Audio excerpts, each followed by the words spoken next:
Olá pessoal, tudo bem? Meu nome é João, aluno da 1003 e fui convidado para participar do PodPand, podcast do Colégio Estadual Pandiá Calógeras.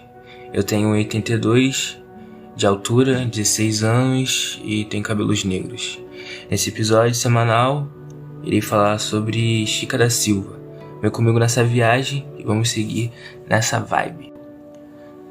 Francisca da Silva de Oliveira, mais conhecida como Chica da Silva, foi uma das grandes personalidades do Brasil no período colonial e foi alvo de muitos estereótipos, principalmente no século XIX. Chica da Silva teve que lidar com o racismo ao longo de toda a sua vida e até hoje algumas visões preconceituosas a respeito dela permanecem na cultura popular.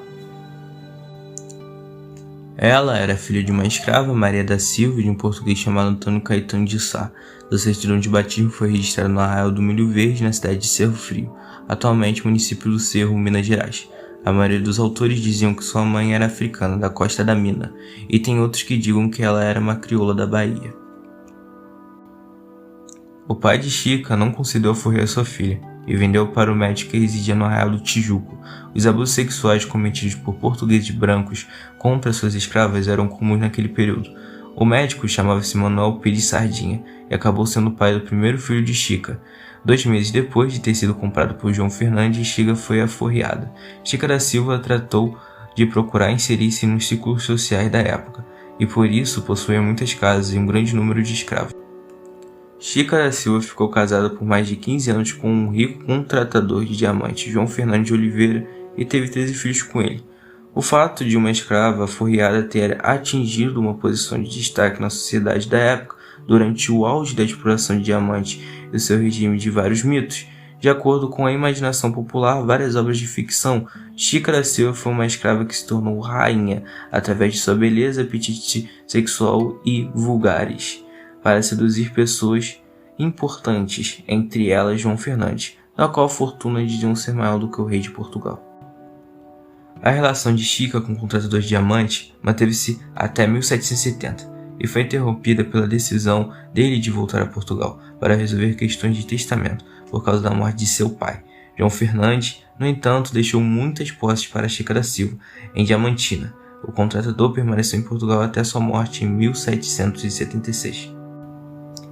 Chica da Silva teve 13 filhos com João Fernandes. Desses 13, 9 eram mulheres, 4 eram homens. Chica da Silva esteve diretamente ligada com a educação das 9 filhas, mulheres, e elas estudaram nos melhores conventos da região de Diamantina, locais que aceitavam apenas a elite econômica. Já os 4 filhos de homens foram levados para Portugal em 1770, quando o contratador resolveu voltar à sua terra natal. A imagem de Chica da Silva foi repetidamente difamada ao longo da história do Brasil, fruto de uma sociedade que não aceita a ascensão social dos negros. Esse racismo em torno de Chica da Silva buscou deslegitimar e desqualificar o sucesso dela, ao fato dela ter se tornado uma das mulheres mais ricas do Brasil. O primeiro registro que se tem sobre Chica da Silva é do século XIX e foi escrito por um advogado chamado Joaquim Felício dos Santos. Esse relato é conhecido como Memórias do Distrito Diamantino, e nele o autor procurou falar de Chica da Silva como uma mulher grosseira, lasciva. Ele procurou afirmar que Chica não tinha nenhum atrativo que justificasse a paixão incontrolável de João Fernandes.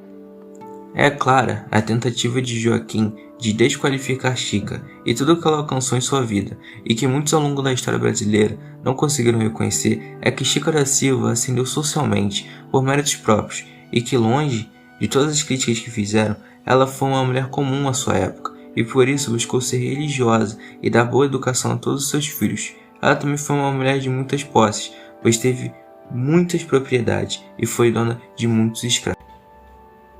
As causas de sua morte são desconhecidas, porém graças à riqueza de Chica, ela foi enterrada na tumba 16 da igreja de São Francisco de Assis.